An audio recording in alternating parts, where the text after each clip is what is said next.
देखिए, अक्सर इस फील्ड के अंदर जब हम डेटा एनालिस्ट बनना चाहते हैं, इस फील्ड के अंदर हमें बस एक ही चीज दिमाग में चलती है सर, डेटा एनालिस्ट बनने के लिए कौन कौन से स्किल सेट्स हमें लेने पड़ेंगे। ओके, क्लियर, ये सुनो। और ये वाजिब भी है, किसी भी स्टूडेंट्स को अगर जॉब चाहिए, ठीक है, किसी भी फ्रेशर्स को अगर जॉब चाहिए स्पेशली डेटा एनालिसिस फील्ड के अंदर, तो वो डायरेक्ट स्किल्स के बारे में ही सर्च करता है कि भाई कौन से स्किल्स, और इसमें उसकी कोई गलती नहीं। स्किल्स जब सर्च करोगे तो आपको ऑनलाइन दिखाया जाएगा कि power BI is must needed, बहुत इंपॉर्टेंट टूल मेंशन किया जाएगा। बट यहां पे बात यह है कि सर ये एक टूल लर्निंग हो गई है ना, हमने एक स्किल सेट डेवलप नहीं किया। स्किल्स का मतलब क्या बोलते हो, चलो ठीक है, मैं यहाँ पे एक रियल मीनिंग्स जो है उसके ऊपर आता हूं। स्किल सेट्स मीनिंग्स व्हाट, अगर आपको मैं बोलूं कि आपके अंदर वो स्किल है, ठीक है, तो उसका मतलब क्या हो गया। जैसे कि मान लो कि मैं किसी भी खराब मशीन को, किसी भी खराब मशीन को ठीक कर सकता हूं, रिपेयर कर सकता हूं, ठीक है, तो ये एक तरीके का क्या हो गया, स्किल सेट हो गया। ठीक है, क्लियर। बट अगर मैं इस मशीन जो भी खराब हुई थी मशीन, अगर मैं स्पेशल टूल से उसको रिपेयर करूं, स्पेशल टूल से रिपेयर करूं, तो मुझे एक स्पेशल जॉब लग सकती है, क्योंकि मैंने स्किल्स भी सीखा रिपेयर करना, है ना। स्किल का मतलब क्या होता है, किसी भी चीज को हमने हुनर लाई कि भाई हम किसी भी चीज को सॉल्व कर रहे हैं, प्रॉब्लम को सॉल्व कर रहे हैं, दैट इज कॉल्ड स्किल्स, है ना। अब जैसे आपने बोला मशीन को रिपेयर करना एक स्किल सेट हो गया कि आप किसी भी टाइप के खराब मशीन को रिपेयर कर देते हो। क्लियर, यस और नो, क्लियर है online students, offline student, clear, ठीक। तो ये हो गई आपकी स्किल। लेकिन जब आपने बोला कि नहीं सर मैं इस स्पेसिफिक टूल से, सिर्फ इस स्पेसिफिक टूल से मैं उस मशीन को ठीक कर सकता हूं, अब बताओ कंपनी को कैसे लोग चाहिए होंगे जो किसी भी टूल के बिना वो स्किल्स के, मतलब वो स्किल्स जनरेट कर रहा हूं, जैसे कि किसी भी मशीन को वो ठीक कर रहा है किसी भी टूल से, वो मेंशन कर ही नहीं रहा उस चीज को ज्यादा, है ना, ज्यादा फोकस नहीं कर रहा कि मैंने कौन सा टूल यूज किया, है ना। एक सेकंड ना,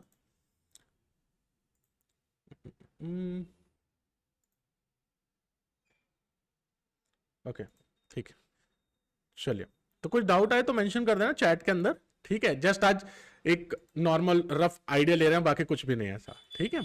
चलिए, तो अगर मान लो कि मैंने स्किल्स के बारे में बात किया, तो स्किल का मतलब क्या है एज ए डेटा एनालिस्ट, कि भाई मैं प्रॉब्लम की सॉल्यूशन की बात कर रहा हूं। अगर मेरे पास एक प्रॉब्लमेटिक डेटा आया, एक बिजनेस अपने प्रॉब्लम लेकर आया, डेटा दिया हमें, हमने उसको सॉल्यूशन दिया, एक सिंपल टर्म में डेटा एनालिसिस यही है, ठीक है।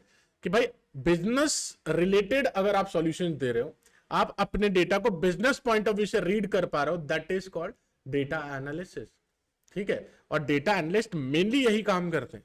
बट हम लोग कहां फंस जाते हैं, स्पेशल टूल के चक्कर में, ताकि हमें पैकेज अच्छी लेनी होती है। तो सर पैकेज की बात तो तब आएंगे जब हमारे पास ये स्किल भी हो और साथ ही साथ स्पेशल टूल भी हो, है ना। तो हमें तो बराबर दोनों के ऊपर फोकस करना है, ठीक है। तो अगर एक स्पेशल टूल पावर बीआई है, तो इसके अंदर के कुछ कॉन्सेप्ट्स एंड डेटा एनालिसिस के जो एज ए स्किल्स माने जाते हैं, जैसे कि हमारे पास में डेटा एक्सप्लोरेशन, ठीक है, क्लियर। अब मान लो कि एक बंदा है मेरी टीम में जो एक्सप्लोर बहुत अच्छा करता है डेटा का, और समझाता है पूरी टीम को कि डेटा एक्चुअल है क्या, और बिजनेस रिलेटेड एक्सप्लोर करता है कि हमें कौन कौन से डेटा इस सॉल्यूशन, इस प्रॉब्लम के सॉल्यूशन देने के लिए चाहिए, ठीक है। अब ये चीज अगर कोई अच्छा कर रहा है तो वो रिस्पॉन्सिबिलिटी हो गई, वो स्किल सेट्स हो गया उसका। अब कौन सा टूल यूज कर रहा है, एक्सेल यूज कर रहा है, पावर बीआई यूज कर रहा है, एसक्यूएल यूज कर रहा है, पाइथन, इससे कोई फर्क नहीं पड़ता कंपनी को, ठीक है। कंपनी सिर्फ ये चाहती है कि क्या आपके पास ये स्किल सेट है, डेटा एक्सप्लोरेशन करते आना चाहिए आपको, है ना। तो हमारा प्राइम गोल समझ रहे हो क्या है, स्किल्स गेन करना, ठीक है। Tools 40% tools and 60% skill gain करना, ठीक है। ये हमारा प्राइम गोल रहता है हमेशा से, ओके। तो डेटा एक्सप्लोरेशन के बाद नेक्स्ट स्टेप क्या हो जाता है हमारा, डेटा जब हमारे पास आ जाती है तो डेटा क्लीनिंग, ये मैं गोल दे रहा हूं आपको, ठीक है। अगर आज आप स्टार्ट कर रहे हो किसी भी टूल को सीखना, तो ये गोल है कि आपको डेटा एक्सप्लोरेशन आपका as a skill set mention होना चाहिए रिज्यूम के अंदर, डेटा क्लीनिंग आपका मेंशन होना चाहिए रिज्यूम के अंदर। इसके बाद ईटीएल आप परफॉर्म कर सकते हो पावर बीआई या एसक्यूएल या एक्सेल या पाइथन किसी भी टूल्स के, तो ईटीएल परफॉर्म करते आना चाहिए, वो स्किल सेट के तौर पे मेंशन होना चाहिए आपके रिज्यूम के अंदर, ठीक है। तो जितने भी स्किल सेट्स हैं एज ए गोल, आप जहां पे भी पढ़ते हो, जहां पे बैठ के आपका स्टडी एरिया है, ठीक है, उस जगह पे साफ साफ ये गोल के तौर पे लिखा होना चाहिए कि मुझे डेटा एक्सप्लोरेशन करना सीखना है। जिस दिन हो जाए उस दिन वहां पर टिक कर दे। जिस दिन आपने डेटा क्लीनिंग समझ लिया किसी भी टूल से, मैं ये नहीं बोल रहा स्पेसिफिक कोई टूल ही होंगी कि आप पावर बीआई के थ्रू ही करो या एक्सेल के थ्रू ही करो, नहीं, ठीक है, कोई भी टीचर या कोई भी कंपनी अगर आपको बोलती है कि नहीं मुझे सिर्फ इसी टूल के बेसिस पे चाहिए, तो वो शायद क्लाइंट की डिमांड होगी, इस वजह से बोल रही है, और कोई रीजन नहीं है इसके पीछे। ठीक है, कंपनी चाहती है कि उनको डेटा क्लीनिंग आना चाहिए, चाहे किसी भी टूल से करे। ठीक है, अगर हमारे पास कोई मेसी डेटा है, ठीक है, अगर आप ये समझ रहे हो कि यार मुझे एक अच्छा डेटा एनालिस्ट बनना है, एक अच्छी पैकेज वाला डेटा एनालिस्ट बनना है, ठीक है, तो सबसे ज्यादा तो आप टाइम बिताओगे एक मेसी डेटा के साथ जिसको क्लीन करना पड़ता है बार बार। ठीक है, अब डेटा क्लीनिंग जिसको आती नहीं है, काम तो नहीं चलेगा। जब हम टूल सीखने जाएंगे ना, तो माइंडसेट अगर हमारा वो रेडी है कि हम सिर्फ टूल सीखने आए हैं सर, ठीक है, तो माइंडसेट से आप कुछ सीख नहीं पाओगे प्रॉपर। ठीक है, टूल्स के अंदर कुछ ना कुछ छूटेगा आपका। क्लियर? ये सर नो? क्योंकि कोई भी स्टूडेंट 100% तो पढ़ नहीं सकता, 100% दिमाग में नहीं आ सकती, लेकिन इसके ऊपर आपको बस एफर्ट ज्यादा लगाना है, 100% लगाना है कि हाँ भाई ये मुझे आना चाहिए, ईटीएल आना चाहिए, डेटा क्लीनिंग एक्सप्लोरेशन, इसके बाद डेटा को ट्रांसफॉर्म करना आना चाहिए, data transformation according to your need. जैसी हमें नीड है, बिजनेस के रिक्वायरमेंट है, जो हमें प्रॉब्लम्स के सॉल्यूशन देने, उसके हिसाब से डेटा को हम ट्रांसफॉर्म कर सके। ठीक है, क्लियर? जैसा आप जैसे मान लो आपने एक बाइक ली, ठीक है, आपको जाना है उस बाइक से लद्दाख, और वो बाइक ऐसी है कि उसको ट्रांसफॉर्म करते ही नहीं आ रहा, तो क्या आप जा सकते हो इतने लॉन्ग ट्रिप पे? नहीं जा सकते। तो आपको एक ऐसी चीज चाहिए होंगी कि भाई ट्रांसफॉर्म कर दे हम रियल टाइम पे। अब मान लो मुझे लद्दाख नहीं जाना, गोवा जाना, तो क्या मैं उस तरीके की ट्रांसफॉर्मेशन करूंगा जो लद्दाख के लिए लगती है? नहीं करूंगा, है ना? जैसी रिक्वायरमेंट वैसा ट्रांसफॉर्मेशन। ठीक है, उसको हम लोग डेटा ट्रांसफॉर्मेशन बोलते हैं, डिपेंड्स ऑन द ऑब्जेक्टिव। ठीक है, ऑब्जेक्टिव के ऊपर, तो ध्यान समझो इस चीज को। अगेन डेटा ट्रांसफॉर्मेशन के बाद जो हमारा नेक्स्ट गोल होता है that is data modelling. Data modelling, ठीक है, यहां पर हम असली गेम स्टार्ट करते हैं डेटा एनालिस्ट बनने का। ये हमारा सबसे इंपॉर्टेंट गेम स्टार्ट होता है यहां पर। ये सब चीजें तो सर सब सीख कर आ रहे हैं ऑनलाइन। ठीक है, यूट्यूब पे सीखना है मिल जाएगा, ठीक है, कहीं सीखना मिल जाएगा, कहीं पे भी मिल जाएगा, ये तो आपको हजारों लोगों ने बता रखा है डेटा ट्रांसफॉर्मेशन ये वो। यहां फंसते हैं लोग, क्यों सर? इसके लिए चाहिए रियल वर्ल्ड प्रैक्टिस।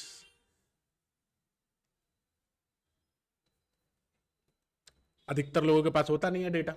ठीक है, अधिकतर लोगों के पास नहीं होता डेटा ये।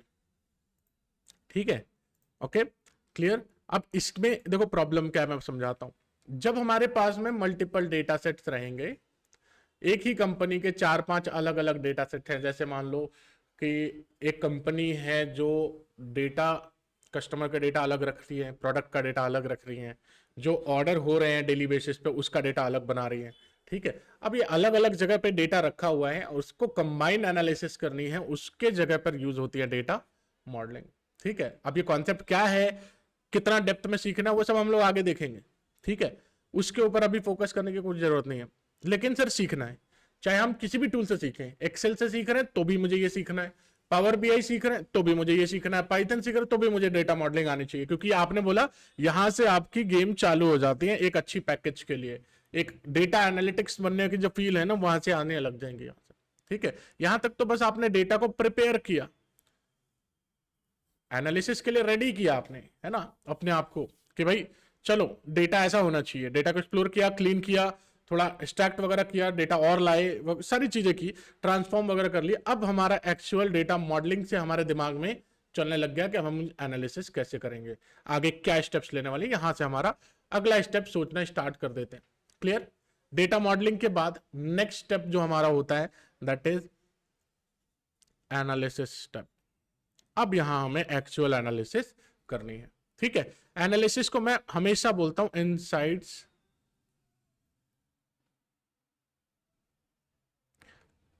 Generation steps. इनसाइट्स मतलब मीनिंगफुल इंफॉर्मेशन को निकालना। ठीक है, अब जैसे आप अगर मान लो अपना इंस्टाग्राम चलाओ या यूट्यूब चलाओ, इंस्टाग्राम के ऊपर आपकी इनसाइट्स दिखती हैं, कितने लोगों ने लाइक किया, कितने लोगों ने उसको देखा, वॉच, ठीक है, कितने लोगों ने कितना घंटे देखा, ठीक है, वगैरह वगैरह जो चीजें हैं, तो वो उसको क्या बोल रहे हैं, इनसाइट्स बोल रहे हैं। ठीक है, मीनिंगफुल इंफॉर्मेशन, तो उसको आप डेटा में से फाइंड आउट करते हो।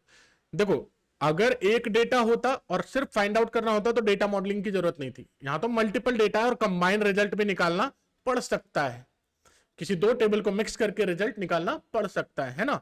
इस वजह से हम लोग क्या देखते हैं, डेटा मॉडलिंग सीखते हैं। क्लियर। एनालिसिस के बाद लास्ट इनसाइट तो हमने निकाल ली। हमारा काम सिर्फ इनसाइट्स निकालना नहीं है, ठीक है, याद रखना। इनसाइट्स निकालना हमारा काम नहीं है कि हम मीनिंगफुल चीजें निकाल लिया हो गया। मैं पहले बताता हूं, आपका काम है एक डिसीजन मेकिंग देना कंपनी को। मतलब आपके पास जो डेटा है, बिजनेस के पास जो प्रॉब्लम है, वो प्रॉब्लम सॉल्व होना चाहिए उस डेटा से, ठीक है।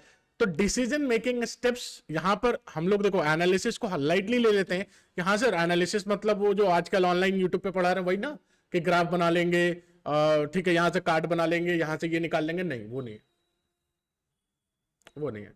एनालिसिस का मतलब है कि ऐसी एनालिसिस जिससे डिसीजन मेकिंग हो सके, डिसीजंस ले सके कंपनी, ठीक है, वैसी एनालिसिस करनी है। नेक्स्ट गोल है हमारा उसी एनालिसिस को, इनसाइट्स को रिपोर्ट में कन्वर्ट करना या डैशबोर्ड में कन्वर्ट करना, ठीक है। तो how to build report and dashboard.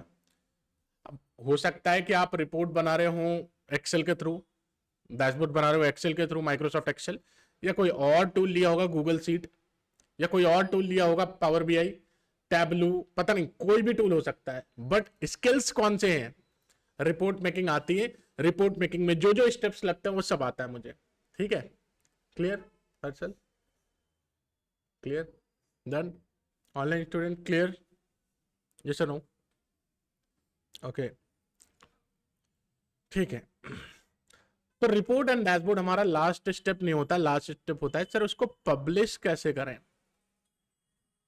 यानी कि लाइव करना। सर किसी भी चीज को लास्ट तक सीखने के बाद अगर लाइव नहीं किया तो कोई मजा ही नहीं है।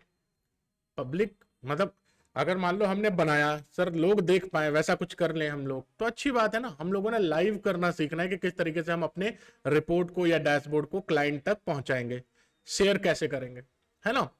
तो ये लाइन से अगर मैं बताऊं तो ये कुछ स्किल सेट्स हैं। मैं इसको थोड़ा सा स्क्रीन को छोटा कर दे रहा हूं, आप देख लीजिए। ये एक्चुअल डेटा एनालिसिस कहलाता है हमारा। तो जब हम किसी भी टूल की बात करते हैं कि सर पावर बीआई, एग्जाम्पल के तौर पे बता रहा हूं, तो पावर बीआई पे कितना परसेंट फोकस रहेगा आपका, 40%। लेकिन मेन फोकस किधर रहेगा, 60% पूरी लर्निंग में, कि सर ये काम कैसे होगा, ये पूरा का पूरा जो है स्टार्टिंग से एंडिंग तक एक्सप्लोर करना है। पावर बीआई से एक्सप्लोर कैसे करते हैं। अब आपको देखो यहां पर बात आती है कि पैकेज जो है ना वो कब बढ़ती है, सर बढ़ती है कॉन्फिडेंस से, ठीक है।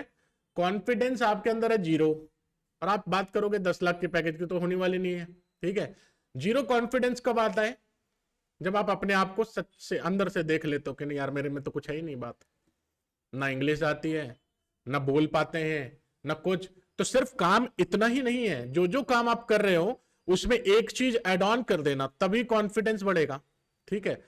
पहले बता रहा हूं आपको, ये चीजें स्टार्टिंग से अगर कर दिया ना आपने तो बस काम वहीं बन गया आपका, ठीक है। तो ये सारे जो भी मैंने बोला कि ये स्किल्स आपके रिज्यूम में रहेंगे तो आप डेटा एनालिस्ट कहलाओगे। इसके साथ साथ एक्सप्लेनेशन स्टेप, एक्सप्लेनेशन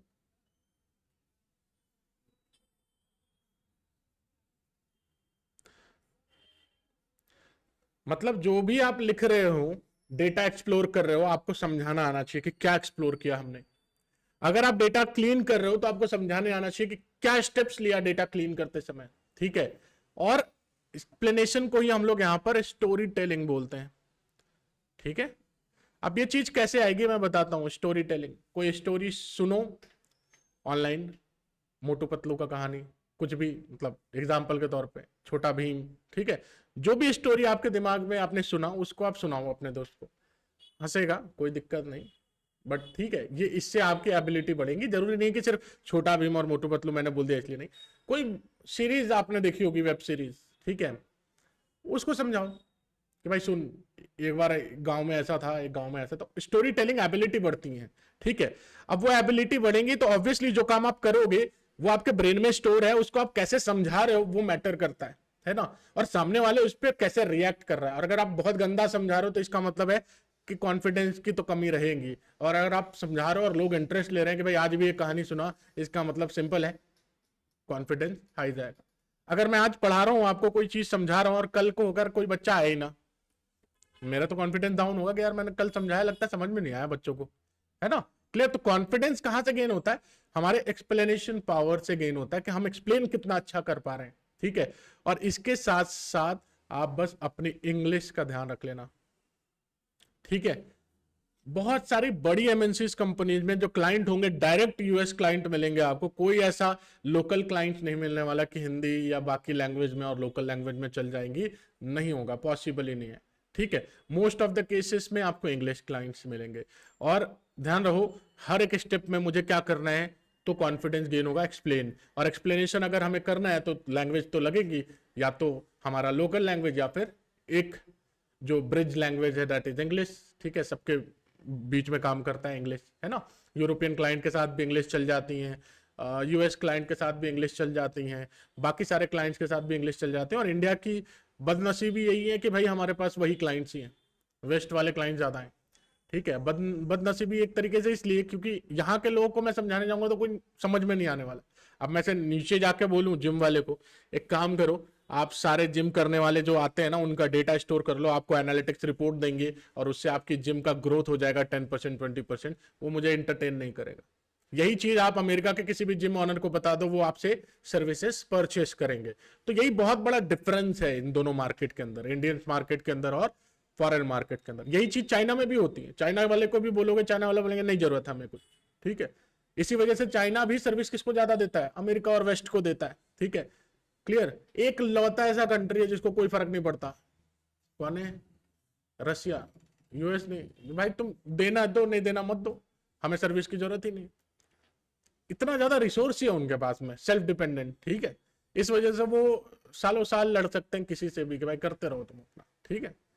इंडिया के पास में डिपेंडेंसीज हैं, इतनी बड़ी आईटी इंडस्ट्री, इतना बड़ा सब इंफ्रास्ट्रक्चर बना हुआ है उसके ऊपर, पुणे पूरा टिका हुआ है उसके ऊपर, मुंबई है, इवन बैंगलोर सबसे बड़ा एरिया, हैदराबाद बन गया, फिर अभी नए नए बना रहे, नागपुर बन गए, इंदौर बन गया, नासिक बन रहा है, ठीक है। और अगर दिल्ली जाओ, दिल्ली बहुत बड़ा आईटी हब के तरफ से, नोएडा बनाया गया नया, गुरुग्राम बनाया गया नया, ठीक है। तो इतने जो बड़े बड़े, कोलकाता है हमारे पास, चेन्नई है, ठीक है। अब ये सारी इंडस्ट्री ठप पड़ जाएंगे अगर हमारे पास क्लाइंट नहीं आएंगे तो। यूएस के क्लाइंट नहीं, यूएस के क्लाइंट नहीं, यूरोप के, ठीक है। यूएस और यूरोप में यूरोप ज्यादा है, ठीक है। हाँ, यूएस के क्लाइंट्स कम हैं बट सर्विसेज ज्यादा हैं, ठीक है। अब सर्विसेज क्लाइंट मतलब अब जो गूगल के जो हो गए, ठीक है, गूगल के जो थर्ड पार्टीज हो गए वो हैं बहुत ज्यादा, अगेन माइक्रोसॉफ्ट है, जो भी बड़े बड़े जो कंपनीज वहाँ के, इंटेल है, एनवीडिया है, एसेंचर है, तो वो सारे कंपनीज तो है। इम्पैक्ट तो आएगा, नो डाउट इम्पैक्ट आएगा, और आज नहीं तो कल आना है, ठीक है। एक चीज ध्यान रखना, इंडिया बढ़ेगा आगे, लेकिन उसके लिए लीडर भी वैसे ही चाहिए, ठीक है। अब ये लीडर की बात नहीं है, अभी तक कोई भी ऐसा पैदा नहीं हुआ देश में, ठीक है, जो शायद इंडिया को इस टेक के अंदर इतना बड़ा अवेयर कर सके, ठीक है। आप लोग ही जनरेशन को आगे ले जाओगे, ठीक है। आप लोगों का काम है अवेयरनेस फैलाना कि भाई एनालिसिस करने से सच में रिजल्ट आता है, ठीक है। क्लियर। तो आप इंपैक्ट डाल सकते हो, बाकी कोई नहीं कर सकता। मैं बड़े से बड़े लोगों की बात कर रहा हूँ आज के डेट में। अगर मान लो कि कोई 10 CR के टर्नओवर पे पहुंच गया, ठीक है, अब उनको मैं बोलूं, जाकर समझाऊं कि भाई आपका जो डेटा आ रहा है बिजनेस में, हम उसकी एनालिसिस करेंगे, आपको रिपोर्ट्स बनाकर देंगे, और इस रिपोर्ट के बेसिस पे आप डिसीजंस लेकर देखो, 100% 10 to 20 टाइम आपका बिजनेस ग्रो करेगा। लॉसेस जो है वो रिड्यूस होंगे, प्रॉफिट्स मैक्सिमाइज होगी, कौन सा प्रोडक्ट डिसकंटिन्यू करना है, कौन सा प्रोडक्ट किस रीजन में डिसकंटिन्यू करना है, हर चीज बताएंगे, ठीक है। उनका ऑफर क्या होगा? ठीक है 5,000 रुपए ले लो, कर दो। तो भाई हम 5,000 के लिए तो काम नहीं कर रहे हैं, ठीक है। ये इंडियन मार्केट है, ठीक है, यहाँ इतनी वैल्यू है, ओके। अगर आप कर सकते हो तो करो, नहीं कर सकते हो तो आपको फॉरेन क्लाइंट्स ही चाहिए। तो यहां पर बात ये हो जाती है कि भाई पहले पेट, उसके बाद बाकी चीज, ठीक है। अपना हम देखेंगे पहले, फिर हम देखेंगे दुनिया का, ठीक है। क्लियर। तो ये सिंपल माइंडसेट में कि आपको कॉन्फिडेंस गेन करना है, अच्छा कॉन्फिडेंस चाहिए, एक्सप्लेनेशन पावर, स्टोरी टेलिंग, और साथ ही साथ अपने इंग्लिश के ऊपर काम करना स्टार्ट करो, ठीक है। सब पढ़ लिया और सर लास्ट में हमें कॉन्फिडेंस ही गेन नहीं हो रहा, क्यों नहीं हो रहा? तो क्योंकि एक्सप्लेनेशन पावर नहीं है, किस चीज को कैसा प्रेजेंट करना चाहिए ताकि वो चीज अच्छा लगे और ट्रस्टेबल लगे। ठीक है, एक गलत डेटा, ठीक है, पे सही डिसीजन, मान लो अगर आपने सही एनालिसिस किया लेकिन एक गलत डेटा पे किया तो सर रिजल्ट भी तो रॉन्ग ही आना है। ठीक है, तो यहां बात होता है कि हर चीज सही होनी चाहिए, सही डेटा, सही एनालिसिस, तब रिजल्ट सही आएगा। ठीक है, और अगर रिजल्ट नहीं आया तो जॉब जाएंगे, खतरे में रहेंगे। जॉब प्राइवेट जॉब है, कोई सरकारी तो है नहीं। ठीक है, नहीं आया तो अगली ट्राई फिर से करेंगे, है ना। ये ऐसा थोड़ी है कि एक रोड बना दिया हमने, ठीक है, इसके लिए ले लिया पैसे, खराब होगा, 6 महीने में खराब हो गया, फिर से फंडिंग ली, फिर से सही करवा दिया। आपसे तो सवाल पूछे जाएंगे कि भाई क्यों नहीं हुआ, 6 महीना टाइम लगा इस रिपोर्ट के ऊपर, आपका रिपोर्ट बनकर आया है, इस रिपोर्ट के अंदर इतनी खराबी है, क्यों, इसके लिए पैसे दिए 6 महीने तक। तो आपसे तो सवाल होंगे, प्राइवेट है ना। Clear, done. तो कॉन्फिडेंस लाओ अपने अंदर, वो ला सकते हो एक्सप्लेनेशन से। क्लियर, डन है, कुछ डाउट नहीं, पक्का।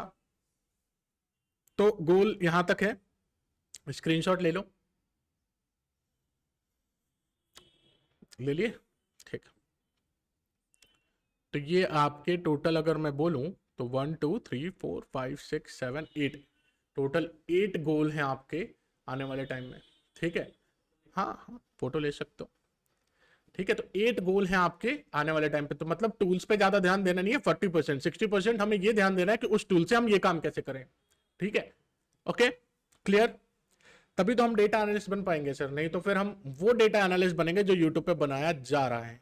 ठीक है, क्लियर।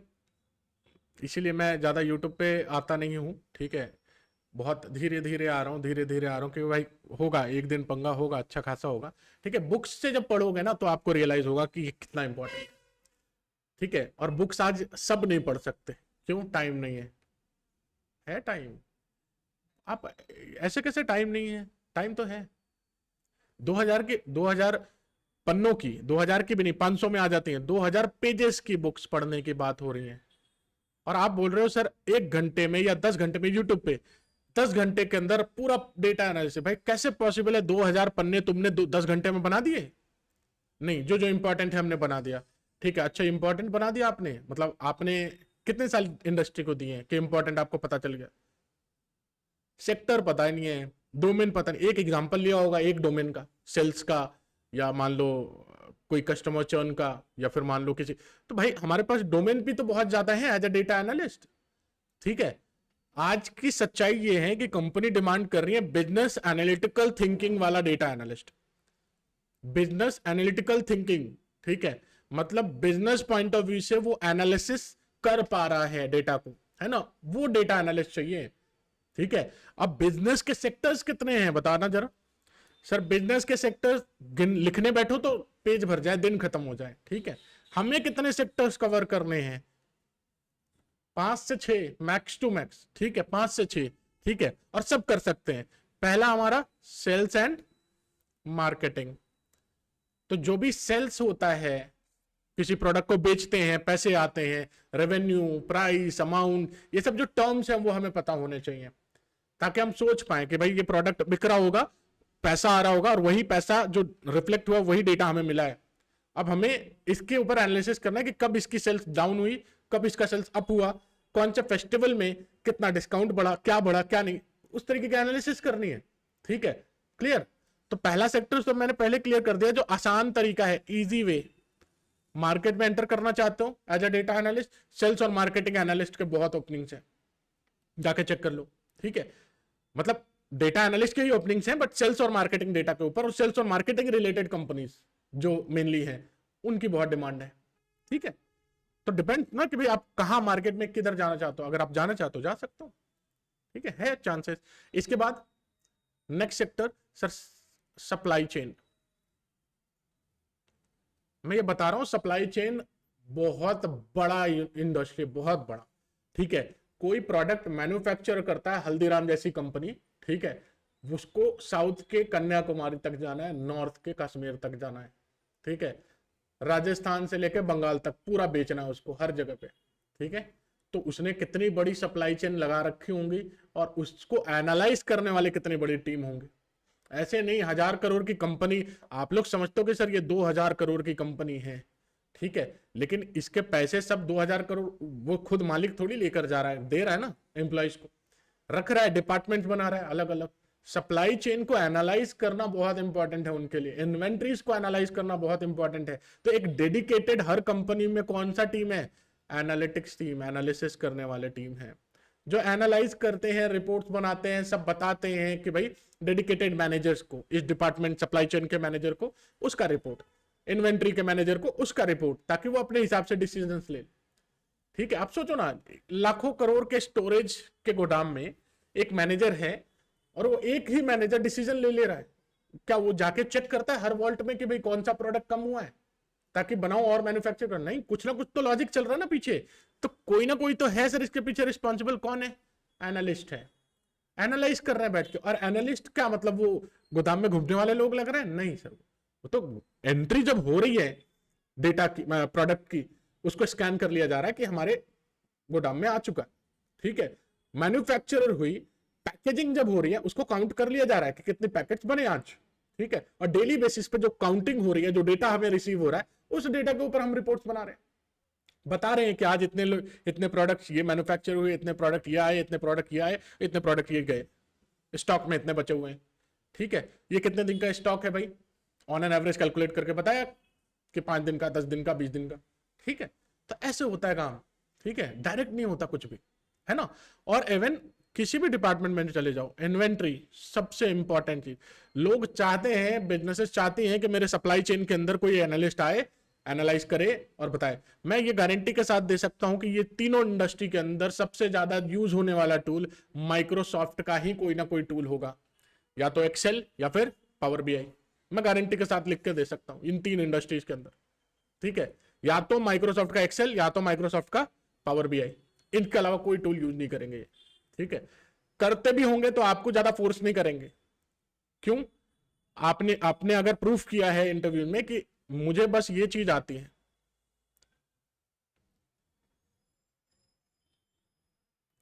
मैंने बहुत अच्छे अच्छे डेटा पे काम किया है, मैंने ऐसा ऐसा काम किया है, ये कुछ रिजल्ट्स लाए हैं, डिसीजंस लेने में ये हेल्प किया है, तब जाके आपको ये हायरिंग करते हैं। ठीक है, ये पे हायरिंग नहीं होगी कि मैंने सिर्फ पावर बीआई सीखा है, मैंने एक्सेल सीखा है, मुझे एक्सेल में ये आता है, मुझे एक्सेल में वो आता नहीं। वो देख लेंगे, वो वेरीफाई कर लेंगे आपसे।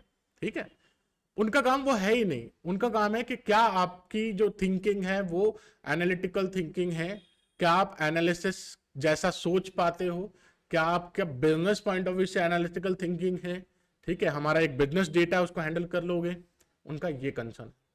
ठीक है, कभी कभी क्या होता है, कुछ लोग पैसे बनाने के लिए बिजनेस एनालिटिक्स ना बोलकर, आपको डेटा एनालिटिक्स ना बोलकर, वो लोग कुछ बिजनेस डेवलपमेंट एग्जीक्यूटिव बोल देंगे, एसोसिएट बोल देंगे, कुछ अलग अलग पोजीशंस देने लग जाते हैं। कोई बड़ी कंपनी हो तो एक्सेप्ट करना, अदरवाइज मत करना, साफ मना है मेरे तरफ से। ठीक है, पोजीशन मैटर करता है सर हमें। ठीक है, क्लियर। आईएएस निकाला भाई, और आईएएस यूपीएससी निकाला आपने, ठीक है, या फिर मान लो मैंने आईआईटी जेई क्रैक किया। ठीक है, अब आईआईटी जेई मैंने क्रैक किया, मुझे कोई अच्छा कॉलेज मिल ही नहीं रहा, तो मैं क्यों जाऊं? कॉलेज भी तो मैटर करता है ना, पोजीशंस भी तो मैटर। मुझे आईटी चाहिए, अब मुझे मिल रहा है आईआईटी जेई मैंने निकाला तो मेटलर्जी मिल रहा है, मेटलर्जी ले लो, आज मैं यहां होता ही नहीं। ठीक है, तो अपनी जो डिसीजन है भाई खुद भी लेना है कि हमें सर पोजीशंस भी मैटर करते हैं, हमें एनालिटिक्स से रिलेटेड जो पोजीशंस है मुझे चलेगा। ठीक है, ये बीडी और ये सब नहीं चलेंगे सर, बिजनेस रिलेटेड नहीं चाहिए, नहीं हमें। ठीक है, डन। इसके बाद नेक्स्ट सेक्टर कौन सा आपका टारगेट होना चाहिए बताइए? तो जितने भी कस्टमर रिलेटेड एनालिसिस है, लाइक कस्टमर चर्न, सेगमेंटेशन, ठीक है, अलग अलग ग्रुप्स में कस्टमर्स को डिवाइड करना। आपको मालूम नहीं होगा, मैं बता दूं कि अमेज़न ने आपकी एक कैटेगरी डिसाइड कर ली है, इंस्टाग्राम ने आपकी एक कैटेगरी डिसाइड कर ली है, यूट्यूब वालों ने आपकी एक कैटेगरी डिसाइड कर ली है। ठीक है, और आपको उसी कैटेगरी रिलेटेड रील्स आती हैं, उसी कैटेगरी रिलेटेड आपको शॉर्ट्स दिखाए जाते हैं, वीडियोस दिखाए जाते हैं, और उसी कैटेगरी रिलेटेड अमेज़न आपको ऐड दिखा रहा है अपने प्रोडक्ट की, फ्लिपकार्ट आपको ऐड दिखा रहा है अपने प्रोडक्ट की, जियो हॉटस्टार, अमेज़न प्राइम, नेटफ्लिक्स, मैं ऐसे हजारों एग्जांपल आपके सामने रख सकता हूं, जहां पर आपकी एक सेगमेंट तैयार कर दी गई है, that is called customer segmentation. ठीक है, तो एज ए एनालिस्ट अगर आप किसी कंपनी के लिए ये बिल्ड कर सकते हो, ठीक है, प्लस पॉइंट है, कंपनी हायर करेंगी, ठीक है। कंपनी इसलिए नहीं हायर कर लेंगे आपको कि पावर बीआई आते, कंपनी इसलिए हायर करेंगे कस्टमर सेगमेंटेशन आती है आपको, ठीक है, डन। तो सोच में फर्क लाइए, ठीक है, और काम यहां से स्टार्ट होंगे।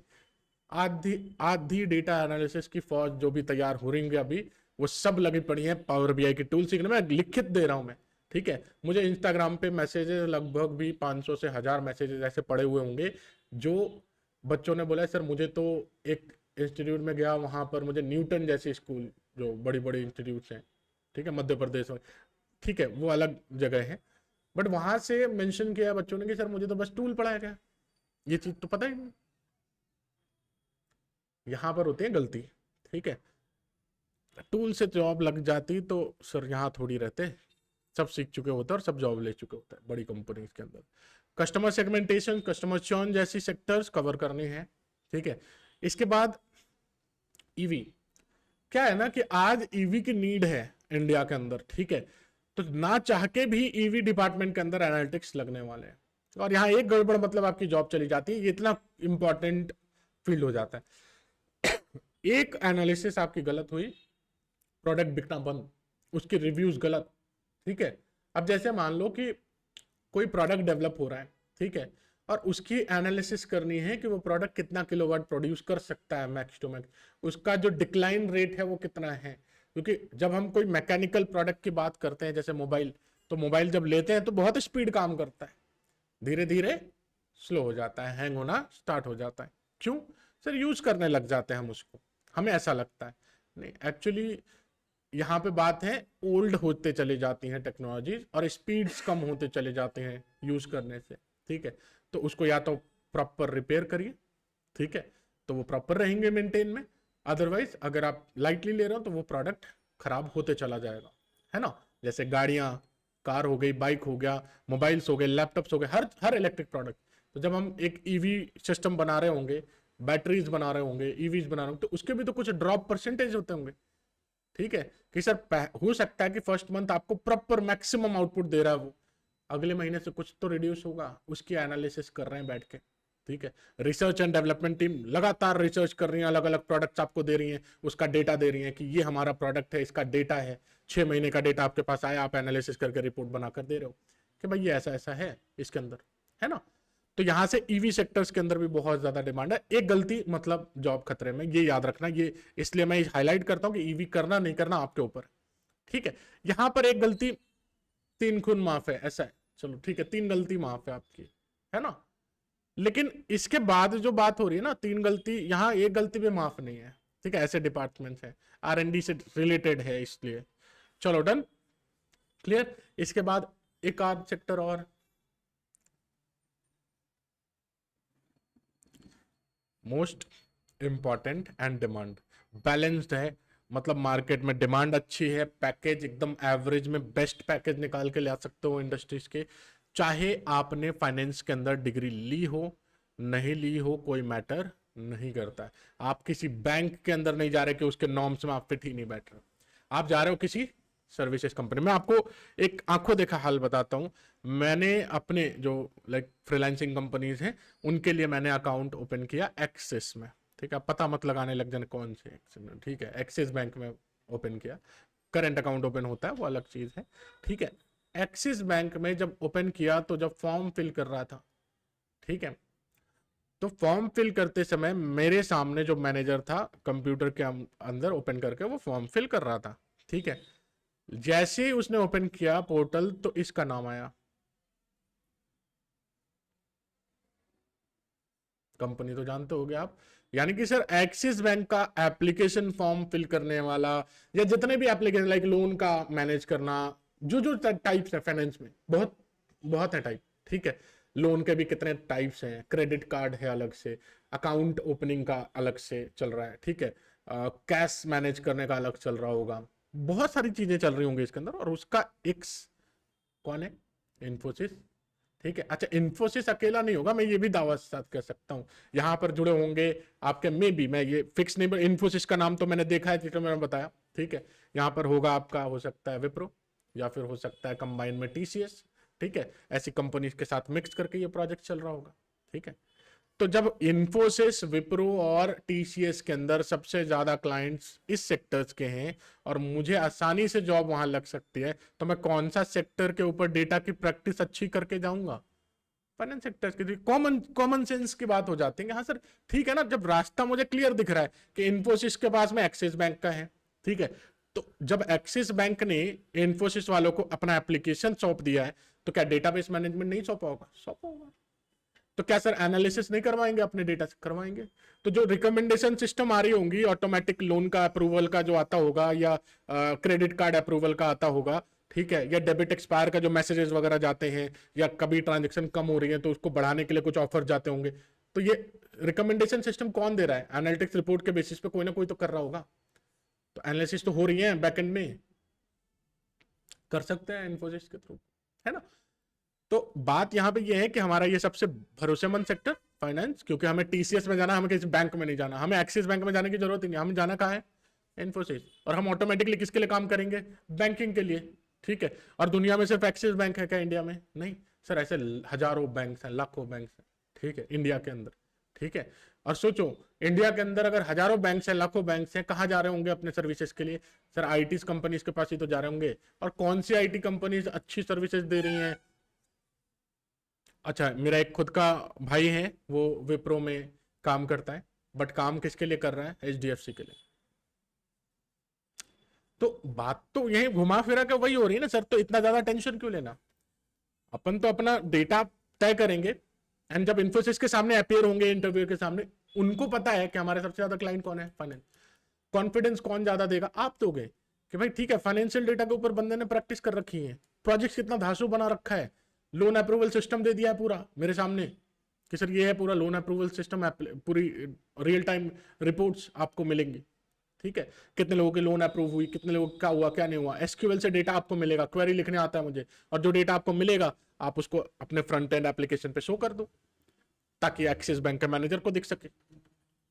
बाकी बाकी डेवलपमेंट वालों का काम, हम तो बस डेवलपर्स और डेटाबेस के बीच के ब्रिज की तरह काम कर रहे हैं। डेटा एनालिस्ट, वो डेटा ले रहे हैं, एनालाइज करके वापस डेवलपर को दे दे रहे हैं कि भाई ये हमारा डेटा है, आज टोटल कितने एप्लीकेशन भराए, जैसे क्लिक किया उसने, उसको नंबर दिखता है 50, 60, 70। ठीक है, वो क्वेरी कौन चला रहा है बीच में? सर एक एनालिस्ट चला रहा है, या तो कोई डेटाबेस डेवलपर चला रहा है, दोनों में से कोई है। ठीक, बस। तो इतना ज्यादा सोचना नहीं है, ये सेक्टर्स हैं कुछ, और ये हमारे टारगेट्स हैं, दैट्स इट, इससे ज्यादा कुछ नहीं। तो ये सेक्टर्स के ऊपर हम डेटा के ऊपर प्रैक्टिस करेंगे। ठीक है, हमारा प्राइमरी फोकस। और मन करे कभी कि नहीं सर मेरा बहुत दिलो जान से मन था क्रिकेट डेटा के ऊपर, आईपीएल डेटा के ऊपर बनाऊं, तो बनाते बैठो, मैं उसमें हेल्प कर दूंगा, लेकिन उस चीज को मैं प्रमोट नहीं करूंगा कभी। ना आपका कोई करियर है उसके अंदर, और ना आप कभी कोई मुंबई इंडियंस या कोई किसी टीम के अंदर, आरसीबी के अंदर जाके एज अ डेटा एनालिस्ट बता रहे हो यार वो बॉल ऐसा थोड़ा करना था। कोई करियर नहीं है, ठीक है, मुझे पता है, वो बात बोलने वाली अलग है। ठीक है, देन या फिर स्पोर्ट एनालिस्ट में बहुत ज़्यादा डिमांड है। सर वो डिमांड है, बट अगर इतना ही डिमांड होता तो इंडिया कहाँ से कहाँ स्पोर्ट में होता अभी। ठीक है, बढ़ाते ही नहीं, बढ़ावा देते ही नहीं है। ठीक है, यहाँ पे वैसी बात हो गई ना, पेरेंट्स देते हैं। पेरेंट्स नहीं देने का रीजन भाई भरोसा उठना। ठीक है, हम लोग भी खेल सकते थे, ठीक है, क्रिकेट खेला, उसके बाद कभी बढ़ावा नहीं मिला तो आगे नहीं बढ़े, है ना। तो अफसोस नहीं है कुछ भी, लेकिन ठीक है, चलो कोई नहीं। तो उस उधर तो सोचना ही नहीं है। अगर आपका पर्सनल इंटरेस्ट कहीं पे भी जाता है कि सर नेटफ्लिक्स डेटा के ऊपर करता हूँ मैं, या अमेजोन प्राइम, या टाइटैनिक डेटा, ठीक है, बहुत पुराना हो गया सिस्टम, बट कहीं आपने यूट्यूब से देख लिया तो मैं मना नहीं करूंगा आपको कभी भी, आप बनाओ, आपको सपोर्ट करता हूँ उसमें, लेकिन बनाना हमें इसके ऊपर ही। इसके अलावा अगर कहीं बना रहे हो तो गलत जा रहे हो। ठीक है, चलिए।